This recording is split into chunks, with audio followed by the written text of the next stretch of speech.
Uppal Rajiv Gandhi stadium వద్ద Pakistan దిష్టిబొమ్మను Aam Aadmi party మహిళా కార్యకర్తలు దగ్ధం చేశారు. దుబాయ్లో జరిగే పాకిస్తాన్ ఇండియా మ్యాచ్ ను రద్దు చేయాలని డిమాండ్ చేశారు. పహల్గామ్ దాడిలో తోటి భారతీయులను అతి కిరాతకంగా చంపిన ఉగ్రవాదులకు సపోర్ట్ చేసిన పాకిస్తాన్తో మ్యాచ్ ఆడడం సరికాదన్నారు.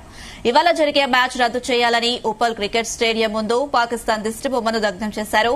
ప్రధానమంత్రి నరేంద్ర మోదీకి ఐసీసీ ప్రెసిడెంట్ జైసాకు వ్యతిరేకంగా నినాదాలు చేశారు.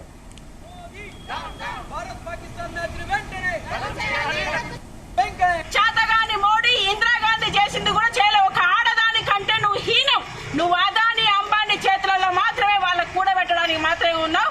ఇప్పటికైనా మారు, లేకపోతే వచ్చేసి నిన్ను ఉరికించి కొడతారు. ఇదే ఆడవాళ్ళు ఖచ్చితంగా చెప్తున్నావు. ఎందుకంటే నువ్వు సింధూర్ అనే ఒక ఆడవాళ్ళ గురించి సింధూర్ అని నీ అవసరం కోసం వచ్చేసి తెచ్చుకున్నావు, ఓట్ల కోసం.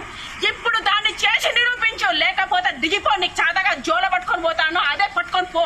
లేకపోతే మేమందరం ఆడవాళ్ళందరం మేము కలిసినామనుకో బాగోదు 100%. ఎందుకంటే మణిపూర్ లో నువ్వు చేసింది చాలా అన్యాయం చేసిన. ఒక ఆడదాన్ని అర్ధనర్గంగా చేసినప్పుడు ఇప్పటిదాకా నువ్వు సమాధానం చెప్పలే.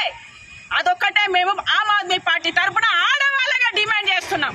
కేవలం మీకు రెవెన్యూ కోసము, మీ డబ్బుల కోసం మాత్రమే ఈరోజు ఈ క్రికెట్ మ్యాచ్లు పెట్టడం జరిగింది.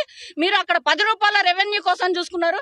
రేపు ఇక్కడ రాబోయే ఐపీఎల్ మ్యాచ్లు జరుగుతాయి ఇక్కడ ఈ స్టేడియం దగ్గర, రాజీవ్ గాంధీ స్టేడియం దగ్గర. సో మేము ఇక్కడ వందల మీకు రెవెన్యూ వచ్చే దగ్గర మేము ఆడనీయకుండా మేము చేస్తాము, దీన్ని అడ్డుకుంటాము. రేపు జరగబోయే ఐపీఎల్ మ్యాచ్లను ఇక్కడ అడ్డుకుంటాము, ఆడనీయకుండా.